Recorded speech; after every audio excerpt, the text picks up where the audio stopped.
என்னடா போன எலெக்ஷன்லயே சொன்ன? அண்ணே நீங்க மனசு வச்சா நான் படைக்க முடியும். தம்பி கருணை காட்டுக்கடே. எந்திரி. எந்திரிக்க மாட்டேன். உங்க வாயால தம்பியை மன்னிச்சேன்னு சொல்லுங்க, அப்ப எந்திரிப்பேன். சரி எந்திரா.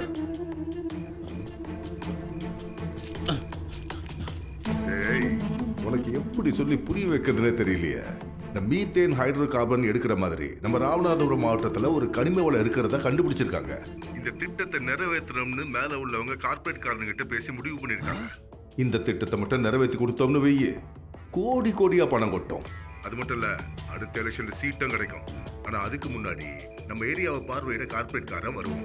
அப்ப ஊருக்குள்ள போய் பார்த்தா எங்க பார்த்தாலும் நம்ம கட்சி கொடியும் சின்னமும் தான் இருக்கணும். மற்ற ஏரியால நம்ம கண்ட்ரோல்ல தான் இருக்கு. இந்த போலீஸ் கட்டுப்பாட்டுல இருக்கிற 16 கிராமம் மட்டும்தான் பிரச்சனை. ஆமாண்ணே. அதனால தான் அந்த ஆளு ஜெயிக்க வச்ச ஒன்ன கட்சியில சேர்த்தேன். என்ன புரிஞ்சா? புரியுதுண்ணே. என்ன புரிஞ்சுது சொல்லு பாப்போம். தம்பி என்ன செய்யணும் அதை சொல்லுங்கண்ணே, செஞ்சிடறேண்ணே. முதல்ல ஊருக்குள்ள ஒரு பிரிவினையை உண்டாக்கு.